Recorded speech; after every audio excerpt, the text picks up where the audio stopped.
Nyokap gue tuh skizofrenia. Hmm. Sorry banget. Wow. Bingung, anak SMP yang sangat amat manja sama mamanya, tiba-tiba sosok nyokapnya hilang. Banyak banget di timeline hidup gue yang rasanya gue bisa milih buat komunikasi, buat perjuangin. Gue tuh nyerah kalau sama keluarga ngomonginnya. Harapannya adalah pengen ditanya capek apa enggak hari ini. Right. Tapi kan kadang-kadang yang muncul adalah uang udah turun atau belum. Iya, tapi itu pilihan hidup aja maksudnya. Gue nggak ngeliat itu sebagai sesuatu yang bukan aib soalnya buat gue. Rasanya emang itu tempat belajar nyokap gue at the time gitu. Hai, ini gue Daniel, tetangga kamu. Yuk kita mulai. Hai semua tetangga yang gue sayangin dan gue cintain, kembali lagi di Daniel Tetangga Kamu. Dan seperti biasa di sini tempatnya kita ngobrol sama tetangga kita tentang life journey sama spiritual journey-nya mereka. Oke, langsung aja kalau kayak gitu. Tetangga kita yang satu ini adalah seorang aktor yang luar biasa. Hidupnya juga ternyata luar biasa. Langsung aja Ciko Kurniawan, what's up? Halo Kak, halo, thank you udah diundang ke sini. Aduh Ciko, gue seneng banget karena sebenarnya gue sempat ngobrol sama Yandi. Itu zaman-zaman gue lagi film Glenn Fredly. Film Glenn Fredly, gue banyak tektokan sama dia. Dan habis itu dia bilang, iya ini gue ada satu project juga sih, satu kakak 7 ponakan gitu. Betul. Habis itu dia ceritain gitu kan, awalnya seperti apa, ada bayi nangis which is di trailer juga ada. Yeah.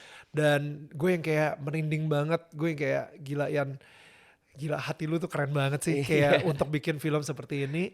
Dan ketika gue tahu bahwa lu yang jadi kakaknya di sini, itu gue yang kayak gila cocok banget. Yandi, of course. It's so amazing. And Thank you. gue seneng banget. Gue ngelihat your amazing performance di 13 Bom. Yeah. And you know what? Gak ini ya, kayak tidak sering ya ketika kita ngefans sama karya seseorang, kita ngefans sama seseorang, and then gue bisa duduk dan gue bisa ngobrol sama dia dan gue bisa tahu tentang kehidupan dia gitu. So this is what we're about, Ciko. So I want to get to know you better. Please, suka banget. Ciko, lu sendiri sebenarnya let's talk about your childhood a little bit gitu. Lu anak Jakarta kan? Growing up di Bogor tapi lahir di Jakarta karena sekolahnya tuh jadi gini, bokap nyokap gue tuh udah gak bareng. Udah gak bareng? Udah gak bareng. Sejak lu umur? Sejak gue umur berapa lupa, cuman gue SD kali ya. Jadi SD tuh pindah ke Bogor karena keluarga nyokap ada yang di Bogor. Right. Nah intinya jadinya growing up-nya di situ. Lu ada kakak adik atau? Ada. Dan lu berarti anak paling bungsu? Bungsu. Oke. Bontot. Oke. So berarti pas ketika lu pindah ke Bogor, how was that for you?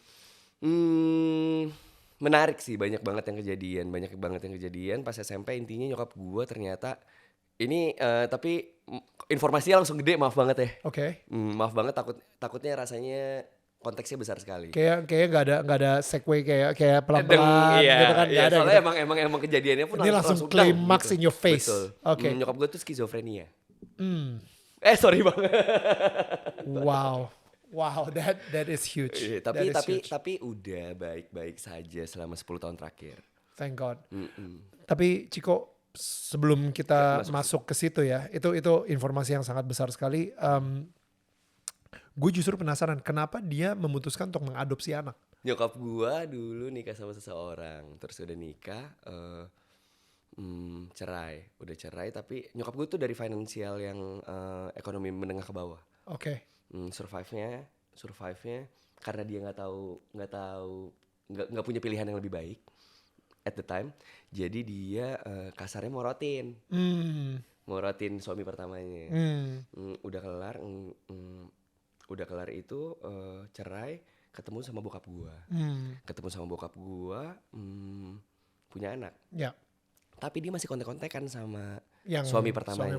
Nah, anak ini kakak gue yang cewek itu diadopsi pada saat dia sama suami pertamanya. Yang pertamanya. While sama bokap gue.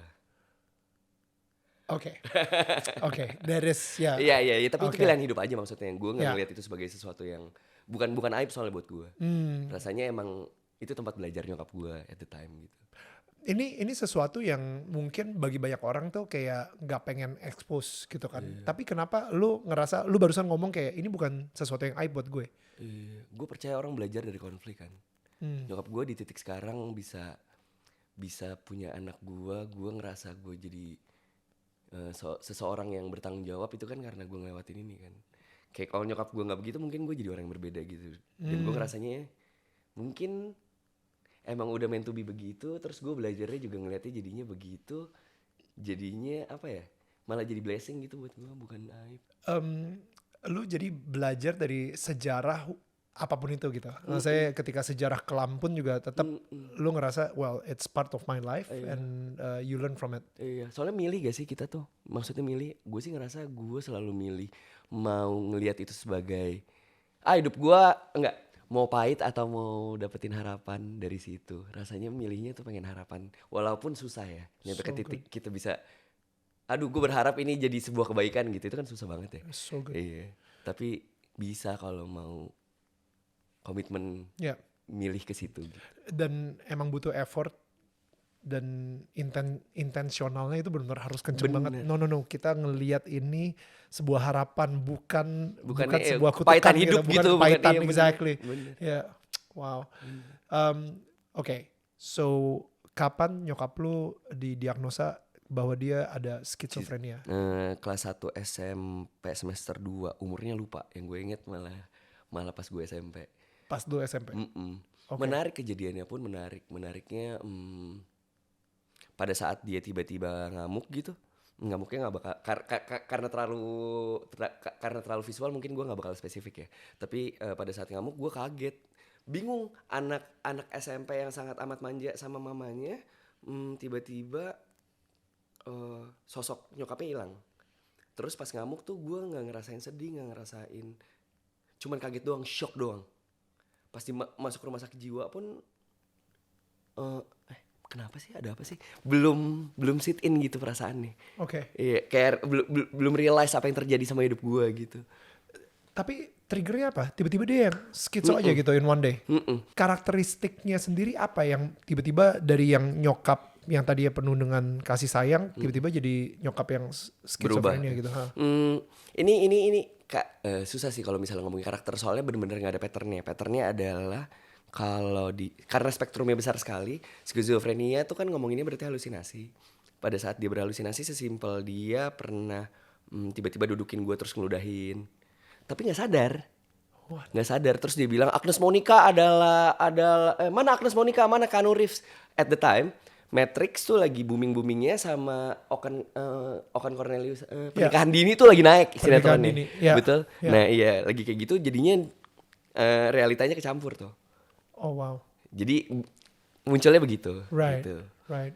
Pas gue nanya agak loncat dikit, pas udah sadar nyokap gue, maksudnya udah sadar, udah mulai mendingan, halusinasinya berkurang. Sadar gak sih mama tuh lupa ingat. Sebenarnya ada yang diingat gitu, tapi apa yang dilakukan, kontrol impulsnya jadi nggak bisa dipegang. Karena secara saintifik, tapi ini mungkin bisa salah, tapi ini yang aku tahu informasinya, di otak ada neuron ngalirin listriknya harusnya sesuai kita mau gerakin ini jadinya begitu. Nah itu tuh jadi acak-acakan, makanya harus pakai obat. Kenapa? Nurunin kecepatannya itu gitu.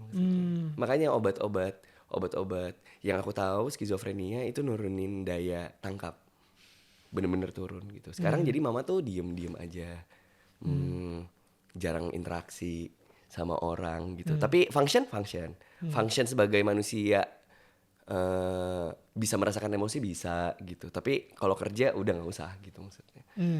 Udah daya tangkapnya udah turun banget gitu. It's too risky ya. Betul. Untuk dia bekerja di sebuah pressure environment gitu, ada pressure sedikit takutnya deng gitu. Ya, lu sebagai seorang berarti SMP baru benar-benar ke-trigger dan ngerasain semuanya itu. Sebagai seorang anak yang tumbuh di lingkungan seperti dengan nyokap yang skitso itu seperti apa? At the time tuh karena supportnya sedikit, gue tinggal sama, intinya bokap nyokap gue kan udah nggak bareng, dan kehidupan mereka berdua penuh dengan violence dalam bentuk apapun. Setelah itu mereka sempat nyari pertolongan ke bokap nggak? Sempat, tapi bukan secara finansial. dan bukan secara emosional, tapi cuman kayak papa lagi apa, soalnya nggak ngerti harus gimana. Karena householdnya sangat amat penuh dengan violence, jadi aku selalu menempatkan diri gimana caranya nggak violence, gimana caranya supaya nggak marah. Jadi reaksi yang muncul itu bukan "Pa, tolongin, papa lagi apa" gitu. Papa tuh udah punya keluarga sendiri, ya udah nikah, udah punya, gue punya adik tiri 2. Right. Iya, jadi kayak ya udah biarin. Jadinya reach outnya ke suami pertamanya dia.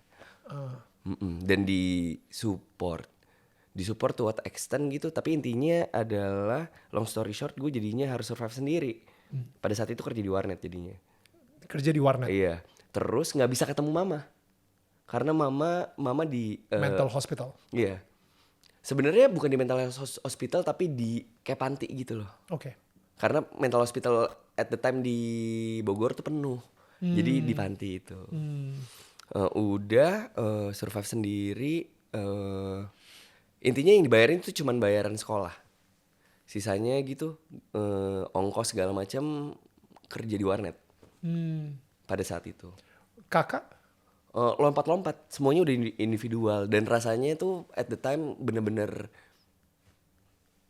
gak punya space buat mikirin reach out siapapun. Gimana caranya bisa survive, gimana caranya di warteg tuh gue bisa dapet lauk. Pikirannya itu doang. Tapi bukannya mengasihani diri sendiri ya. Emang caranya begitu gitu maksudnya. Itu buat survival skill aja gitu. Iya. Mode-nya cuman buat survive doang gitu. Iya. At the time. Dan itu again ya masih SMP tuh ya. SMP, SMA. SMP ke SMA. Gila Chico, it felt like a living nightmare. Tapi kalau dijalanin enggak. Right. Iya, kan kita kan kadang-kadang suka enggak. Soalnya gue pernah ada di titik gue kasihan banget sama diri gue sendiri, Bang. Oke. Kasihan banget. Maksudnya kasihan tuh kayak kok hidup gue begini banget ya. Kenapa nggak ada sih yang sayang sama gue gitu. Sempet juga jadinya berefek ke gue terhadap pasangan. SMA punya pacar jadinya toksik banget. Berefek gitu maksudnya. Tapi balik lagi gue balikin ke kenapa gue bilang keluarga gue itu bukan aib. Rasanya masih bisa di-track soalnya. Maksudnya masih bisa di-track. Pada saat itu gue sempet ke psikolog gitu. Rasanya tuh banyak sekali orang pintar. Tapi wisdom tuh kan gak muncul dari kepintaran ya. Orang punya power yang besar pun gak akan jadi apa-apa kalau kita gak punya kebijaksanaan untuk membaginya, untuk makainya. Nah kebijaksanaan itu munculnya malahan dari semua yang udah kejadian dalam hidup gue gitu maksudnya. Itu munculnya pada saat udah ke psikolog gitu. Toksiknya jadi tahu kenapa. Sekarang masih suka cemas gak? Masih suka anxious gak? Gitu. Masih. Cuman kebetulan sekarang udah bisa milih maksudnya gimana? Itu tuh bukan tanggung jawab siapapun selain diri gue sendiri. Wow. Jadinya begitu gitu. Menarik. Dan kebetulan kayaknya kenal deh Kak Daniel sama. Jadi aku punya pacarku tuh mamanya tuh Tante Becky. Maggie. Becky Tumewu. Becky Tumewu, of course. Iya. Of course. Dan sehat sekali kan mereka. Iya. Aku pun dikelilingin. Sekarang udah tahun ketiga kami pacaran gitu. Bener-bener dikelilingin sama environment yang sehat gitu. Iya. Lu panggilnya Tante Becky, sorry. Tante Becky. Tolong tetap panggil gue Kak Daniel. Iya kan. Oh iya, bukan Om Daniel. Iya tapi gitu. Perjalanannya kurang lebih kayak sorry loncat-loncat tapi begitu. Menariknya adalah pas udah gede kayak sekarang gitu, rasanya jadi pengen banyak ceritanya tapi bukan cerita direct kayak gini ke semua orang gitu. No. Ceritanya lewat film, makanya pengen jadi aktor. Ceritanya lewat cerita gitu. Jadi poinnya bukan apa ya, bukan pengen enggak lu harus belajar begini dari gua gitu. Poinnya bukan begitu. Poinnya jadi kayak ada value yang bisa gua kasih tapi nggak secara direct gitu. Wow. Soalnya kan kadang-kadang kita ngajarin orang tuh nggak bisa dari pengalaman. Tapi apa ya, daripada ngajarin pengen coba lewat film aja yang jatuhnya nanti jadinya terinspirasi. Oke. Tapi kan itu kan nggak dipaksakan gitu. Bukan yang kayak ini bener ini salah gitu. Gak dikuliahin orang. Betul. Tapi diceritakan. Betul. Melalui karakter yang sedang lu perankan. Oke, contohnya deh karakter yang lu perankan sebagai si kakak ini, sorry Moko. Moko, Hendar Moko namanya. Moko. Si Moko sendiri di Satu Kakak Tujuh Ponakan ini apa yang pengen lu melalui karakter si Moko ini? Ini baru gue sadarin pas udah nonton bahkan. Oke. Yang mau diceritain kalau buat gue secara personal adalah harapannya maksudnya banyak banget di timeline hidup gue yang rasanya gue bisa milih buat komunikasi, buat perjuangin. Gue tuh nyerah kalau sama keluarga ngomonginnya. Sedangkan sama orang lain, gue pengen orang lain tuh suka sama gue, sayang sama gue, ngerti sama gue. Tapi sama keluarga tuh kayaknya udah nyerah gitu. Sama nyokap pun jadinya gue cukup, maaf ya, agak nyampur gitu. Karena sama keluarga jadinya kita sering nyerah, jadinya kayak ya kalau lu nggak ngerti ya udah deh, nggak usah. Udah bentuknya tuh jadi marah, jadi pahit gitu. Makanya setelah 1 kakak 7 ponakan, jadi apa ya, value yang gue dapat bahkan ngomonginnya hal kecil tuh ngomongin tentang gue antara milih kasih atau milih pahit. Kita tahu ngerasa sayang tuh enak banget, ngerasa marah tuh nggak enak, tapi kita tuh selalu milih marah. Kenapa ya? Wow. Nah ini tuh ngingetin gue banget gitu. 1 kakak 7 ponakan tuh Moko itu, kalau gue bisa milih jadi Moko di dulu, ini bukan penyesalan tapi sebuah harapan gitu.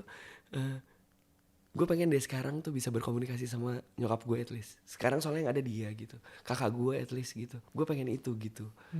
Soalnya rasanya ini tuh yang selalu ada di kepala gue, yang ideal yang harus gue lakuin apa. Kadang kan kita tahu yang baik buat kita, tapi susah banget buat ngelakuinnya. Ya. Karena itu tuh butuh keberanian yang besar untuk melakukan itu. Nah, gue percaya Mas Yandi pun ini harus dikuat. Mas Yandi pengen menceritakan ini karena ini tabu untuk cukup tabu untuk diceritakan, untuk diomongin. Kenapa? Karena akan banyak akan banyak wall yang runtuh, yang udah kita keep up selama ini gitu. Yang rasanya kalau kita ngomongin ini jadinya hancur apa yang udah kita omongin, apa yang udah kita bangun selama ini. Betul, gitu. Iya. Betul. Secara emosional ya maksudnya. Karena kadang-kadang sebuah kebenaran yang terlalu brutal itu it's too real. It's surreal for us. It's too real. Jadi kita nggak bisa cope sama itu. Gitu. At least gue. Dan si karakter Moko sendiri itu dia lebih memilih sayang, dan tidak memilih jadi self victim gitu misalnya. Betul. Tapi dia lebih memilih ya udahlah, mungkin memang Tuhan taruh gue di sini untuk ngurusin 7 ponakan ini misalnya. Betul, seperti itu. Betul. Tapi at the same time tuh kadang-kadang ini value sih Kak. Maksudnya aku kadang-kadang ngerasa mau baik aja itu suka dibilang naif. Mau percaya sama harapan tuh suka dibilang naif gitu. Realitasnya nggak begitu Cik. Realitasnya nggak begini. Iya. Tapi kita semua kan punya struggle masing-masing ya. Dan aku ngerasa film ini bukan buat orang yang nggak pengen berjuang atau pengen berjuang. Tapi aku selalu percaya, mau sadar nggak sadar, di setiap keluarga tuh ada Mokonya. Wow. Di setiap keluarga tuh, ya entah itu ibu, entah itu ayah, entah itu adik, entah itu kakak, tapi yang lagi nanggung banyak hal gitu. Yang mengorbankan banyak hal demi keluarga. Betul. Gitu. Wow. Soalnya kadang-kadang tuh yang ditanya pulang kerja, ditanya sama keluarga tuh kadang-kadang harapannya adalah pengen ditanya capek apa enggak hari ini. Right. Tapi kan kadang-kadang yang muncul adalah uang udah turun atau belum. Kebayang gak maksudnya? Tapi bukannya mau bikin ini jadi arahnya ke sedih. Poinnya bukan itu, tapi sebenarnya bisa kalau diomongin baik-baik. Personal aku ya, misalnya sesimpel, "Mah, Ciko capek. Boleh gak ngobrolinnya tentang tadi kerjaan? Ciko mau cerita." Right. Bisa jadi begitu kan? Right. Tapi yang ada aku tuh secara realistisnya yang muncul tuh, kenapa sih mama malah cerita, malah nanyain duit bukan nanyain Ciko capek atau enggak? Yang muncul selalu kepahitan gitu. Wow. That's so good. Pengen itu. It's a good reminder. It's a good reminder. Kayak ketika kita, gue gak tahu siapa yang nonton gitu ya. Jadi it's a good reminder to appreciate orang-orang di sekitar kita. Betul. Dan kadang-kadang sesuatu yang memang kita udah rutinitas, kita anggap rutinitas, kita udah tidak mengapresiasikannya lagi gitu. We take it for granted. We take it for granted gitu. Karena dia mau gimana pun mamaku udah pasti ada buat aku. Right, betul. Berarti sekarang nih ketika lu pacaran sama Tara pacar lu, namanya? namanya Tara. Betul? Oke, anaknya Becky Tumewu. Iya, Tante Becky. Tara. Oke, gue pengen manggil namanya dia gitu ya. Iya, please. Iya, pacarnya Ciko gitu ya. Iya, pacarnya Ciko, Anaknya Becky itu. Iya, Tara, namanya Tara. Gue punya nama guys gitu. Iya, please, bener. Tara, thank you so much. So, lu sama Tara di sini akhirnya lu terekspos atau terpapar sama keluarga Tara yang gue kenal juga Becky, gue kenal juga gue gak kenal Tara sih, tapi maksudnya gue di belakang panggung kalau misalnya sebelum MC pasti ngobrol mulu sama Becky kerja ya, ngobrol panjang banget. And I think she has a very healthy family. Kayak kalau misalnya lo bilang toxic, I think dia di other extreme gitu. Yeah. Gimana sekarang ini lo bisa bertahan 3 tahun dengan background lo yang sangat toxic? Berbeda. Sangat toxic. Gue tuh making sure sebelum gue deket sama siapapun, sebelum sama Tara, kalau gue nggak akan menyakiti siapapun lagi, termasuk diri gue sendiri. So good. Caranya gimana? Journey-nya jadinya harus ke psikolog kalau buat gue. Ketemu sama diri sendiri, journey sama diri sendiri. At the time soalnya gue nggak sepintar itu buat tahu alatnya apa, caranya gimana. Ketemu psikolog segala macam, ngobrol panjang. Umur berapa by the way? 2018 tuh umur berapa ya? Oke, berarti setelah lu berkarir ya? Udah berkarir. Udah jadi aktor lah? Udah. Oke. Dari situ gue make sure kalau gue tahu gue kenapa. Dan itu harus itu pas ketemu Tara udah diceritakan sebelum kita pacaran. Wow. Harus dibuka dong, maksudnya aku punya apa, keadaan aku seperti apa. Rasanya nggak bertanggung jawab sekali kalau misalnya aku nggak vulnerable pada saat dekat karena suka sama dia, jadinya enggak gue keluarin yang baik-baiknya, enggak, gue begini. Ada stage-nya pada saat aku anxious, aku tiba-tiba. Iya. Dan kadang-kadang tuh dianggapnya tuh kata-kata cemas, kata-kata anxious, kata-kata depression gitu jadinya hal yang kecil kalau di masa sekarang gitu. Tapi itu hal yang besar soalnya buat it's so big. Yeah. Cemas sama anxious tuh beda. Sedih sama depresi tuh beda gitu maksudnya. Jadinya benar-benar melek. Dan Tara pun sangat komunikatif sekali. Mungkin karena Tante Becky juga sangat komunikatif. She's one of the best communicators. Yes. Tapi ketika Tara mendengarkan cerita itu gitu, of course kalau misalnya kita lagi PDKT sama seseorang, kita cuma mau ngasih lihat yang baik-baiknya aja. Betul. Tapi lu malah benar-benar membuka kartu lu dan lo kayak ini background gue, kondisi nyokap gue seperti ini dan lain-lain.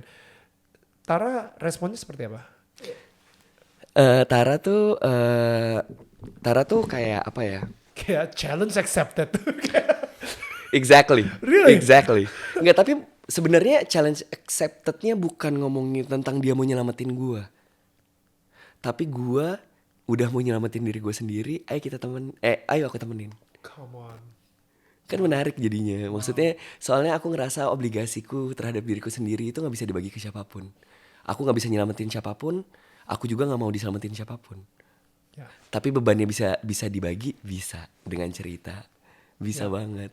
Nah makanya kayak meant to be gitu. Maaf aku harus arahin, soalnya rasanya kayak meant to be ketemu sama Mas Yandi. Ada di sini. Yes. Main film 1 Kakak 7 Ponakan itu tuh rasanya meant to be banget gitu. Ketemu apa ya? Kolega rasa keluarga. Ya. Kebayang gak Kak maksudnya? Nah, but I think that's Yandi. Iya. That's the magic of Yandi. Iya, magic of Yandi gitu. Dan rasanya kayak value filmnya jadi aku bisa naruh value aku juga di sini. Sangat amat dikasih space pada saat kerjanya pun kayak bener-bener Cik menurut kamu gimana? Struktur cerita tuh dibahas. Nggak cuma sama aku ya, sama semua cast-castnya gitu. Yandi tuh bisa banget rewrite on set. Wow. Rewrite pas reading tuh bisa banget karena opini kita, opini Amanda gitu. Wow. Tadinya ada satu scene yang dibuat gara-gara opini Amanda tuh menurut dia ada pandangan yang berbeda dengan skripnya, diganti. Wow. Karena Mas Yandi tuh sangat amat peka terhadap perasaan manusianya dan perasaan apa yang mau dia bikin, perasaan filmnya. Jadi nggak apa-apa. Ini bukan ego tentang gue seorang director, ini bukan ego gue sebagai seorang aktor. Tapi kita udah pengen cerita aja, that's it. Pengen cerita. Ya, makanya Piala Citra juga. Yeay, mereka seneng mereka dapet tuh aku seneng banget. Gue juga seneng banget. Seneng banget well deserve. Dia Piala Cerita apa Piala Citra? Cerita film namanya pun. Gitu sih. Nah dari Ciko sendiri akhirnya ketika 3 tahun udah pacaran ya, Iya. apakah lancar aja atau ada berantem-berantemnya juga, and how did you deal? Maksudnya muncul lah tiba-tiba hal-hal yang membuat lu cemas Betul. dan anxious dari masa lalu dan lain-lain gitu, dan itu bagaimana Tara ngeresponnya gitu? Karena munculnya aku hidup dengan tidak ada yang bisa dipegang selain diriku sendiri. Jadi caraku adalah, sebelum ke psikolog tuh caraku adalah cara yang paling benar untuk survive. Ya, Karena nggak punya contoh lain. betul. Nggak mau keinspirasi sama siapapun, nggak mau belajar dari siapapun. Intinya gue paling benar. Karena emang sorry Iya. banget, tapi lingkungan lu salah semua emang juga. Betul, betul. Cara gue toksik tuh dulu tuh bener banget. Ya enggak, gue survive begini. Ya, Gitu. ya. Tapi ternyata nggak begitu. Dunia tuh nggak sekecil itu. Kolamnya bisa dibangun lagi gak lebih besar. Biar rasanya itu jadi lega, rasanya jadi lega. Bisa. Nah, karena berangkat sama Tara, pada saat udah bentuknya udah seperti itu. Tara gimana ya? Tara sangat membantu karena dia tahu pada saat aku butuh space, pada saat aku cemas, dia tuh bener-bener ngasih space. Jadi sama Tara tuh surprisingly 3 tahun ini bentuknya nggak pernah berantem, selalu diskusi kalau ada perbedaan, Wow. gitu. Masalah-masalah kecil, masalah-masalah besar gitu, semuanya selalu ngomong. Kita berdua selalu bisa vulnerable, kita berdua selalu pengen ada pilihan buat retreat nggak ngomong, terus ya udah dingin, terus tiba-tiba baik-baik aja, terus nggak di-address dan itu ketinggalan terus akumulatif. Kita nggak pernah milih itu. Yang dipilih ada kita obrolin. Nggak nyaman iya, nggak enak iya, obrolin tapi obrolinnya untuk mengerti, bukannya untuk proving siapa yang benar. Beneran buat ngerti. Berangkatnya dari mana sih kamu kayak begini gitu. Dan aku ngerasa itu nggak bisa possible kalau misalnya aku harus sebenarnya bukan kreditin, tapi kayak aku ngerasa, bahkan aku ngomong ini di awal-awal pacaran sama Tara, aku tuh pengen makasih sama orang tua kamu karena kamu dibesarkan dengan kasih. Jadi kita bisa, aku yang seperti ini gitu, yang masih belajar buat bisa mengasihi dan dikasihi, jadi diterima dengan baik gitu maksudnya. Seneng banget makanya. Gue juga ketika nikah sama istri gue, dia itu tumbuh dengan hati yang sangat secure. Seneng. Dan gue hati yang sangat anxious. Kita relate Tara. Makanya jadi ada momen-momen ketika istri gue itu mempunyai sebuah perspektif yang menurut gue ini gak make sense. Mungkin malah gue yang mikir ini terlalu naif sih menurut gue.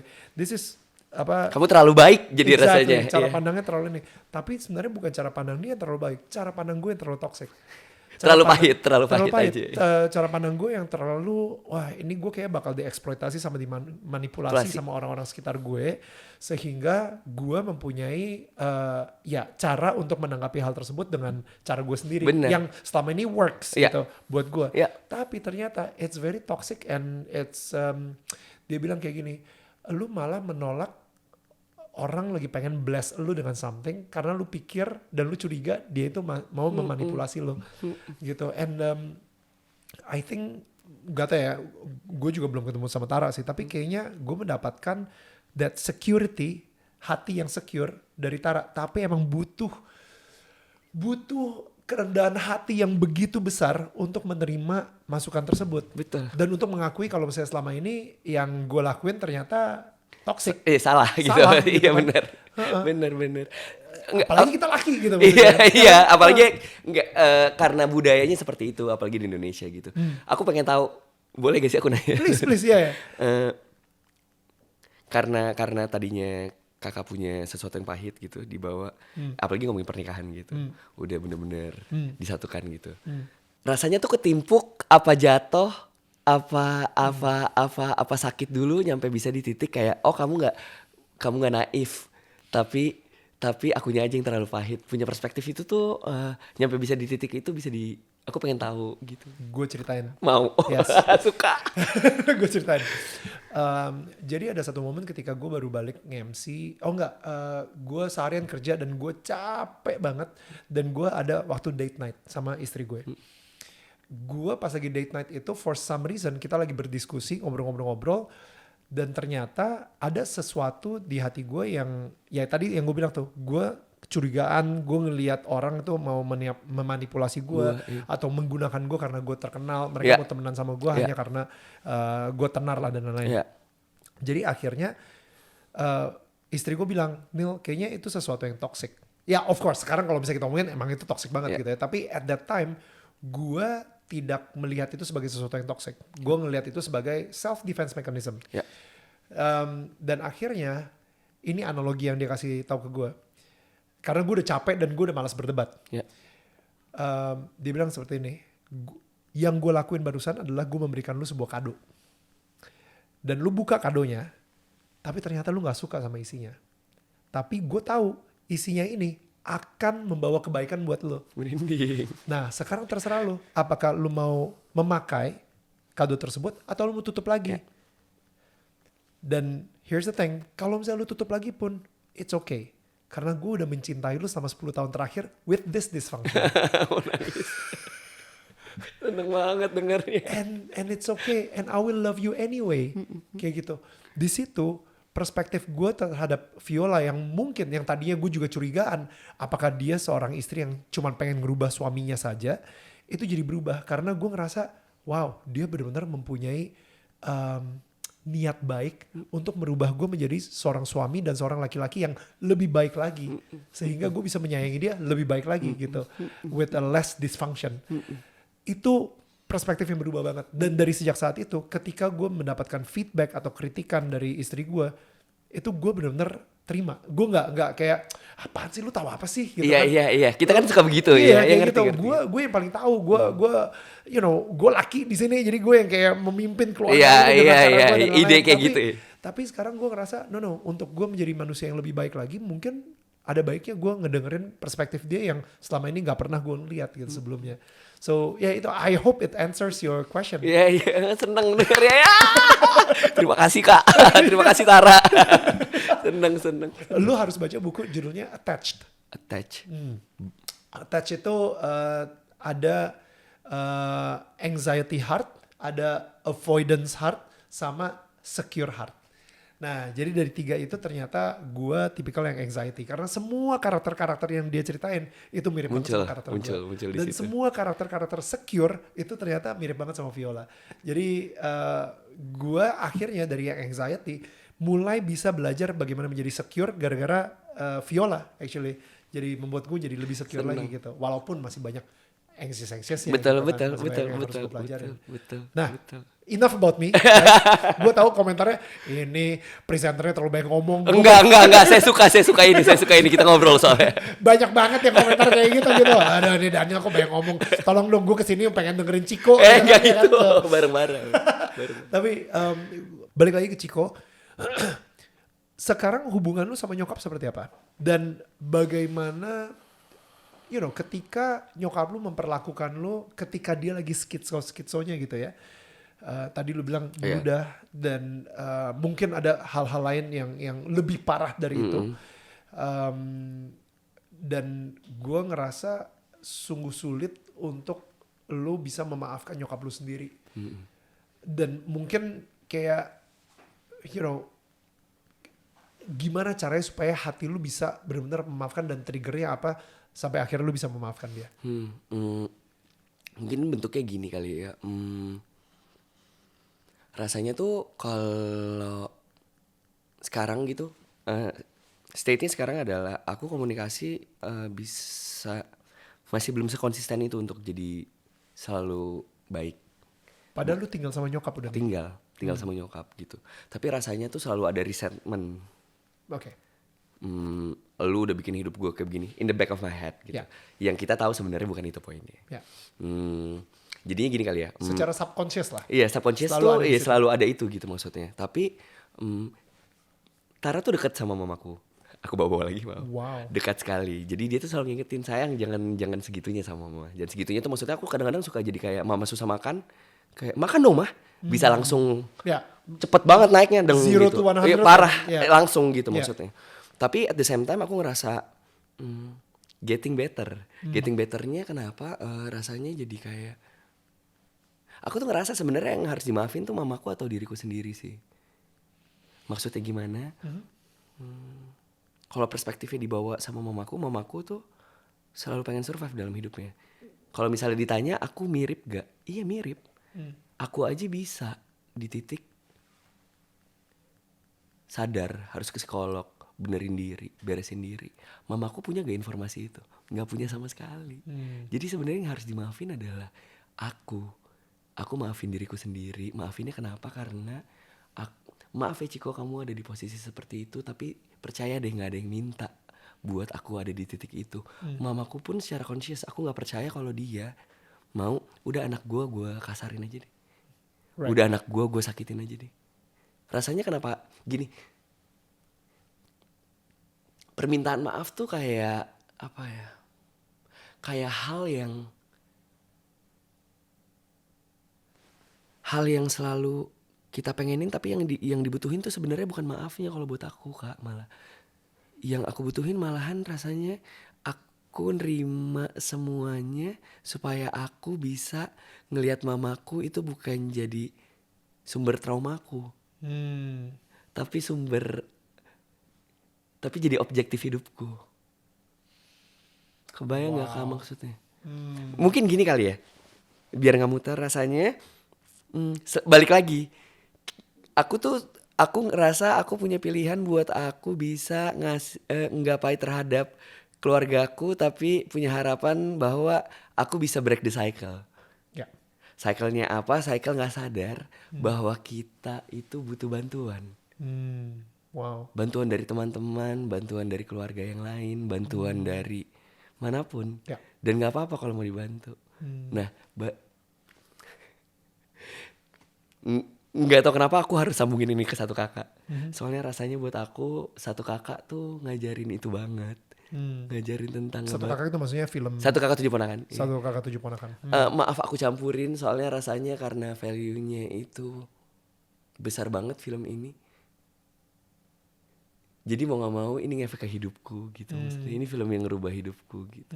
Makin tebel lagi gitu. Pulang-pulang dari Satu Kakak 7 Ponakan, Tara tuh bilang, kamu kok berubah sih? Sama mama kok jadi lebih sabar ya?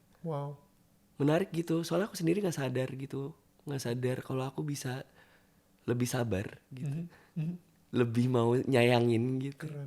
Jadinya Karena ada Moko sekarang yang udah ada Moko bener. Karena Ciko. iya, semua yang ada di Satu Kakak tuh bikin kita masing-masing tuh nyari di mana kita tuh bisa mengasihi siapapun gitu. Enggak, maksudnya kadang-kadang kita lupa gitu, maksudnya kayak aku bisa aja misalnya di sini bilang nggak mau sama Kak Daniel, nggak nyaman misalnya gitu. Tapi ada pilihan buat mau coba ngerti dulu deh. That's good. Kebayang gak Kak maksudnya? Coba ngerti dulu, kalau misalnya emang gak nyaman ya tinggal bilang ke kamu Kak. Kak aku gak nyaman ditanya begini, aku nyaman ditanya begitu. Nah maksudnya poinnya adalah setelah Satu Kakak tuh aku makin diingetin bahwa addressing things tuh perlu. Mau itu nyaman atau enggak. Jadinya kayak hubungan sama mama bisa lebih baik. Kenapa? Karena ternyata aku ada address ya ke mama. Mama Ciko gak nyaman kalau misalnya mama nanya-nanya begini. Bentuknya gak harus marah langsung. Nah jadinya mulai better pada saat udah dikomunikasiin. Soalnya kalau itu underlying terus, lama-lama jadinya meledak. Jadi tiap hari tuh kerjaanku marahin mama, bukan yang ngasihin mama. Exactly. Iya. Tapi sekarang begitu lu switch dari yang ini nih sumber trauma gue, gara-gara dia hidup gue benar-benar berantakan banget pas gue umur 12 dan lain-lain, sampai akhirnya sekarang berubah menjadi objektif. Itu artinya apa? Berarti sekarang what you do for your living adalah untuk memaafkan nyokap. Maksudnya gini, aku sayang sama siapapun yang orang yang aku sayang, itu buat aku. Buat aku maksudnya gimana? Kapabilitas aku untuk mengerti orang itu harus berangkat dari aku yang mengerti diriku sendiri dulu. So good. Jadi rasanya buat aku sekarang objektif aku adalah aku pengen sehat supaya aku bisa ngerti mama lebih jauh lagi. Objektifnya jadi itu. Jadi pengennya apa? Pengennya jernih ke diri sendiri lebih jauh lagi. Kenapa? Supaya aku bisa punya space buat mengerti mama. Jadinya lu pengen menjadi orang yang lebih sehat lagi supaya kasih sayang lu kepada nyokap pun juga semakin sehat. Bener. Gitu. Mungkin kasarnya aku ngomong analogi kasar ya. Pada saat aku nggak punya uang, Ini beneran, ini analogi dan kasar banget, maaf. Dan kejadian beneran. Enggak. Oke, analogi. Cuman analogi doang. Rasanya aku pengen punya banyak uang supaya bisa donasi. Kalau aku nggak punya uang, aku nggak bisa donasi. Kalau ngomong ini cuman uang doang. So good. Kebayang nggak, Kak, maksudnya? Karena metriknya cuma uang doang. Iya, kalau matriksnya cuman uang doang ya. Ini sama aja. Supaya aku bisa ngasih emosional yang sehat ke mamaku. Akunya sendiri udah harus sehat dulu. So good. Akunya harus kaya dulu sama aku. Ya. Kebayang gak, maksudnya analoginya itu ya maksudnya. Jadinya begitu sekarang. Objektifnya aku pengen sehat. Nah, acting tuh bikin aku tambah sehat. Bukannya malah kalau buat aku ya, dan ini pribadi gitu. Enggak dari teori siapapun gitu maksudnya. Aku menemukan bahwa acting tuh ngajarin aku supaya bisa empatetik ke orang, supaya nggak cepet langsung nilai seseorang gitu. Nah, rasanya tuh dari acting tuh bisa bikin aku punya kolam yang lebih besar karena pengen coba ngerti orang yang nggak langsung. Kak Daniel salah mikirnya begitu, kamu salah mikirnya begitu, nggak begitu, oh begitu. Terus jadi pengen tahu, rasa pengen tahunya jadi lebih besar gara-gara acting. Ke mama jadinya ngefek. Jadi pengen tahu mama tuh dulu lewatinnya gimana sih. Soalnya nggak pernah ditanya karena takut jadi aku yang salah. Padahal bukan nyari salah-salahnya atau bener-bener nih. Udah sempet ditanyain? Sempat. Oke. Dan itu susah banget karena Of course. jadi kita berdua jadi sama-sama mau avoid. Of course. But so okay. Bukan nanyanya what's wrong with her, tapi what happened to her. Akhirnya keluar. Mama tuh nggak tahu apapun selain uang. Karena dia benar-benar grow up di kelas menengah ke bawah itu. Betul. Sehingga akhirnya harus survive. Survive-nya adalah mikir dengan uang, gue bisa, gue bisa function, gue bisa dilihat, gue bisa, eksistensi diri sendiri itu ngomonginnya uang gitu. Pas ngelakuinnya, nah makanya kalau ditanya mama bisa skizo gimana, karena fokusnya di uang. Pada saat nggak ada uang, langsung nggak bisa coping up pakai apapun yang lain. Nggak punya kehilangan identitas. Iya, nggak punya awareness terhadap dirinya sendiri. Kalau konteksnya nggak pakai uang. Right. Nah, jadi enak gitu. Mama bisa break the cycle buat dirinya sendiri, aku bisa break the cycle buat diriku sendiri. So good. Iya. Tapi working on progress ya. Maksudnya gimana itu diadres kan nggak langsung instan jadi baik, nggak instan jadi. Karena habitnya udah begitu. Jadi pada saat kita mau baik-baikan berdua jadi kayak. Ada apa? Iya, nggak biasa soalnya untuk diceritakan gitu. Tapi fakta bahwa itu udah muncul, berarti aku ngerasa aku udah di jalan yang lebih better. Karena sebelumnya ngomonginnya cuma marah. Sekarang ngomonginnya masih ada marah? Masih. Of course. Masih. Belum sempurna. It's better than better, way so much better gitu. Jadi menyenangkan. It's like kadang-kadang kita itu suka lupa sama progress. Kita pengen ekspektasi kita adalah perfection terus gitu. Result. Wah, bagus. Dan resultnya pun juga harus yang perfect gitu. Padahal sebenarnya yang harusnya kita lihat adalah progress kita bahwa wow, gue emang masih marah, tapi marahnya udah nggak sesering tahun lalu. Misalnya seperti itu. Itu aja udah progress, and I think we should celebrate that little win. Bener, senang, setuju banget. Untuk nge-reward diri kita sendiri, bilang kayak, Ciko, good job. Udah yuk, tahun depan kita coba lebih better lagi. Gitu. Just to seek the progress gitu. Untuk lebih ngertiin mama, lebih better lagi. Untuk bisa ke diri kita lebih sehat lagi. Iya, lebih jauh lagi kenal sama diri kita. Betul. Gue seperti tadi gue bilang gitu ya, our life itu bukan this podcast itu bukan cuma soal life journey, tapi tentang spiritual journey juga. Gue belum tahu hubungan lu sendiri dengan Tuhan tuh seperti apa, karena bukan tentang agamanya, tapi tentang hubungan obrolan lu atau omongan lu ke Tuhan seperti apa gitu. Apakah lu pernah nanya sama Tuhan, kenapa Tuhan mengizinkan hal seperti itu terjadi sama lu dan nyokap khususnya? Harus aku emphasize gini kali ya, hubunganku sama Tuhan tuh kayak aku sama, kalau aku berantem sama sesama manusia itu aku bisa katain, aku bisa pukul, amit-amit, tapi bisa begitu. Dan mungkin masalahnya jadi kelar.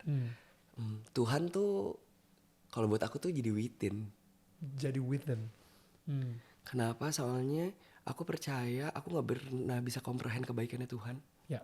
Nggak akan pernah bisa. Yang di manusia baik belum, Tuhan tuh jauh gitu rasanya buat aku. Ya. Dan aku space yang aku punya dari tadi gitu tentang mamaku, tentang Tara, tentang kehidupanku di acting gitu. Ya. Kalau nggak ada Tuhan mungkin nggak sadar. That's true. Jadi pada saat aku ngobrol sama diriku sendiri, itu aku lagi ngobrol sama Tuhan. Wow. Pada saat aku refleksi, itu tempat aku Mendengarkan suara Tuhan. Iya. Ya. Wow. rasanya kayak begitu, ngobrolnya bentuknya begitu. Ngobrolnya gimana maksudnya? Kadang-kadang tuh rasanya kayak jadi jauh. Jadi jauh kenapa? Soalnya jadinya kayak nggak realistis. Ngobrol gimana sih sama Tuhan? Ya. Kebayang nggak Kak maksudnya begitu? Tapi kalau buat aku, ini tentang kepercayaan yang nggak harus aku tanya. Ini tentang kepercayaan aku adalah sebuah zat yang ada di dunia ini dan aku ingin ngobrol sama Tuhan. Ya, ngobrolnya gimana? Ngobrolnya, Tuhan aku kok lagi ngerasa begini ya. Kenapa ya? Dijawab gak? Jawabannya bukan sebuah obrolan. Jawabannya adalah sebuah perasaan. Come on. Yes. Kebayang gak Kak? Ya, ya. Maksudnya cara komunikasinya tuh begitu kalau aku secara pribadi. Jadi semua jawabannya dan aku percaya Tuhan itu ada di mana-mana. Jadi aku ngerasanya jawaban mungkin setelah obrolan ini kayak tadi aku ngerasa seneng banget ketemu Kak Daniel karena Kak Daniel cerita tentang kakak dan istri gitu. Rasanya oh ini Tuhan nitipin ini buat aku. Ya. Tapi kan itu aku milih. Itu aku mau pilih sebagai tanda dari Tuhan atau bukan. So good. Ya. Jadi meaning setiap hari yang aku kasih itu berangkatnya kan harus dari Tuhan ya. Kalau misalnya enggak, aku mau ngapain gitu maksudnya. Mau ngapain tuh maksudnya mau ngasih meaningnya kalau buat aku sendiri jadinya kecil banget. Ya, ya. Jadi lewat aja ya hari ini udah Ciko lagi datang ke acara ini and then that's it. Ya.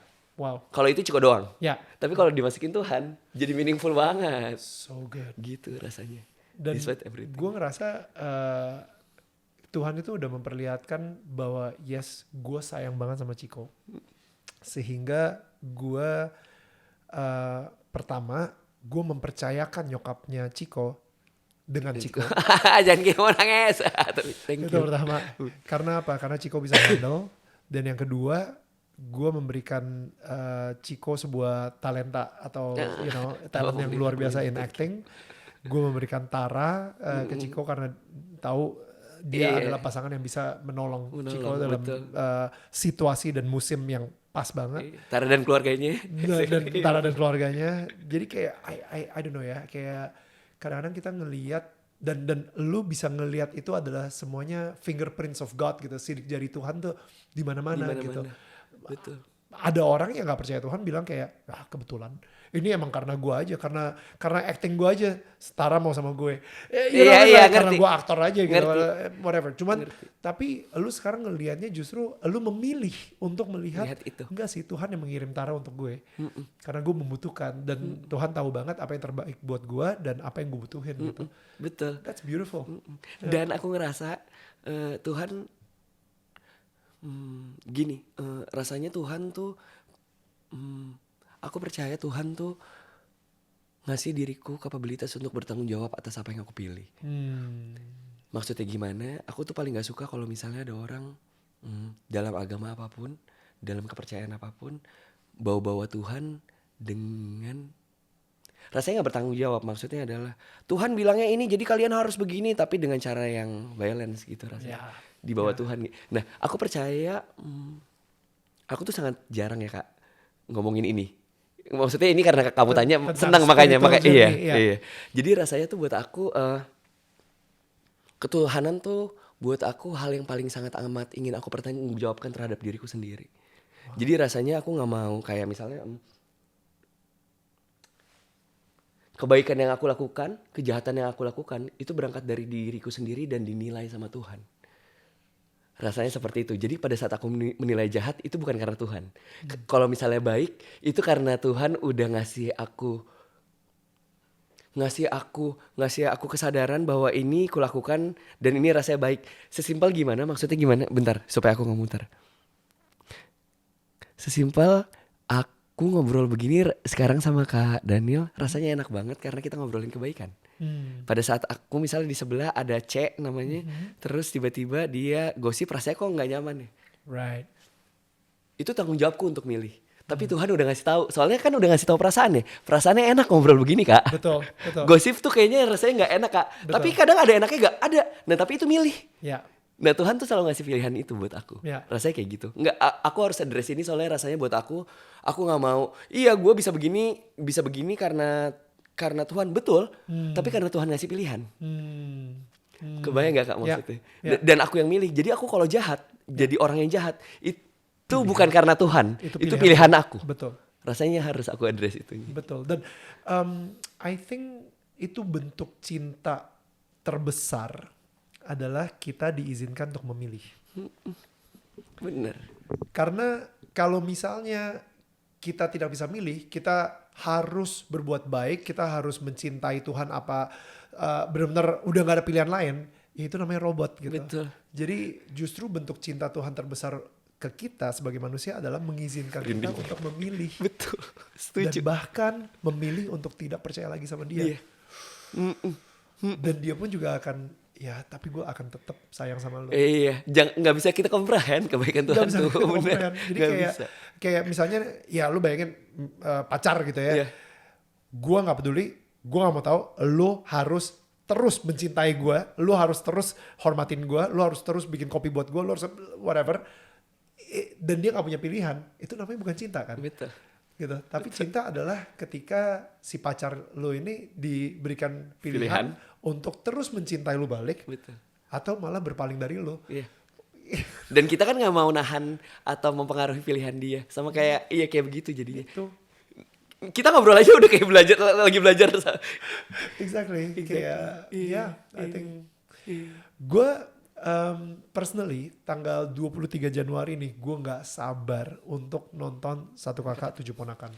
Thank you. Dengan apa yang lu ngomongin barusan, dan apalagi gue emang again ngefans banget sama Yandi. Yes. Banyak teman-teman gue yang ngefans banget sama Yandi gitu. Dan nggak tahu ya, kita apalagi dari apa yang lu ceritain tadi gitu, kayaknya ada sesuatu kebaikan yang akan kita dapatkan dari nonton Satu Kakak Tujuh Ponakan ini. Ya. Ada sebuah value tanpa kita dikuliahin. Betul. Dan kita nikmatin, dan itu akan merubah hati kita ketika kita nonton Satu Kakak Tujuh Ponakan gitu. Harapan apa yang lu pengen dapetin untuk orang-orang? Jadi gue percaya banget ketika orang itu masuk bioskop, beda ya, gue ngerasa ketika kita masuk bioskop itu kan gelap nih. Betul. Gelap. Jadi benar-benar hanya kita dan bioskop. Tidak seperti kalau kita nonton di handphone. Kalau handphone tuh ada distraksi di mana-mana gitu. Betul. Jadi kalau misalnya di bioskop, itu kayaknya lu lagi di brainwash. Iya. Iya kan? Iya. Lu makanya gue jujur, sorry ini side note, gue hati-hati banget nonton bioskop dengan nonton film apa gitu. Karena gue tahu gue lagi di brainwash. Iya, kita dengan sadar menerima value itu. Menerima value dari bioskop gitu. Karena ya ketika filmnya itu tentang horor misalnya, ya kita di brainwash gitu untuk kita takut sama setan. Atau filmnya itu violence, kita di brainwash untuk menormalisasi yang namanya kekerasan gitu. Jadi kayak gue penasaran sih kalau dari Satu Kakak Tujuh Ponakan ini, ketika orang nonton, mereka masuk bioskop dan mereka keluar dari bioskop, apa yang akan mereka bawa? Harapannya sih sebenarnya kita pengen setelah orang-orang nonton ini gitu punya ruang di hati, di perasaan, di pikiran, punya ruang untuk berdiskusi sama orang-orang yang kita sayang. Terserah mau keluarga atau bukan. Pengen punya itu, pengen ngasih ruang itu. Karena rasanya apa artinya bikin film buat aku secara pribadi kalau filmnya nggak ngasih ruang. Dan ini Satu Kakak Tujuh Ponakan secara spesifik mau ngomongin tentang susahnya komunikasi pada saat kita terhimpit dalam bentuk apapun. Nah, pengen ngasih ruang itu biar bisa ngobrolnya nggak harus sama orang lain, ngobrol sama diri sendiri gitu. Sedikit konteks, kemarin kita tayang di JAV, tayang pertama kalinya, reaksinya tuh besar sekali dari teman-teman. Reaksi besar maksudnya gimana? Reaksi setelah nonton tuh besar bangetnya gimana? Vulnerable sekali gitu. Banyak yang rasanya ini asumsi ya, rasanya terpukul, rasanya bengong, rasanya banyak gitu, bermacam-macam banget. Dan kita jadinya, ya ini konteks buat ngasih tahu juga sih, maksudnya kayak selama penayangan Satu Kakak Tujuh Ponakan tidak akan ada reaksi apapun, video reaksi yang udah nonton gitu. Soalnya pada saat bikin, kita pengen bikin sesuatu yang bertanggung jawab, prosesnya pun bertanggung jawab karena kita pasang bayi, ada bayi di sini. Semua ruangan tuh harus steril, jam bayi diliatin, aku belajar parenting, semua yang ada di set pakai masker segala macam. Itu kan kita value-nya tuh udah kita pakai di sebelum syuting, dimasukin ke filmnya. Setelahnya pun mau kita lanjutin. Kayak teman-teman tuh bilang gini, Kak Moko itu selalu pengen ngasih ruang aman terhadap ponakan-ponakannya. Kita sebagai filmmakernya pengen ngasih rasa aman buat penontonnya. Dengan cara gimana? Dengan cara nggak bakal ada direkam apapun, nggak bakal ada bentuk eksploitasi apapun setelah nonton gitu. Kenapa maksudnya kita ngomong begitu? Pun kalau misalnya nggak pulang reaksinya nggak sebesar itu, nggak apa-apa juga. Bener-bener nggak memaksakan kalian harus sedih, kalian harus terinspirasi, nggak gitu. Tapi jadi gue ngerti sih, maksudnya mengeksploitasi artinya kayak lu kan sering ngeliat di Instagram ketika ada kamera, hidden kamera yang pada saat lagi vulnerable, pas lagi nonton, tiba-tiba dia nangis sejadi-jadinya, abis itu ada tulisan sudah 10.000 penonton nangis sejadi-jadinya gara-gara nonton film ini. Itu tidak akan kalian lakuin karena kalian justru ingin memberikan ruang aman buat para penonton to be themselves. Ketika nonton Satu Kakak Tujuh Perempuan. Satu Kakak Tujuh Ponakan. Nggak apa-apa. Satu Kakak Tujuh Perempuan, guys. Tapi at the same time itu bukannya berarti salah ya Kak. Karena impactnya kemarin ini ngomonginnya cuma Satu Kakak doang. Jadi rasanya tuh karena ruangannya sangat personal, sangat pribadi banget setelah nonton, kita nggak pengen bagiin itu. Sesimpel itu doang sih sebenarnya. Ya mungkin kalau misalnya ada yang mau testimoni, dengan senang hati kita mau banget gitu maksudnya. Mau ada yang review ya dengan senang hati kita mau banget gitu. Tapi pada saat itu mau dikunyah dulu perasaannya setelah nonton nggak apa-apa gitu. Sebenarnya pengen ngasih ruang itu sih, ruang pengen ngobrol, bisa ngobrol sama diri sendiri.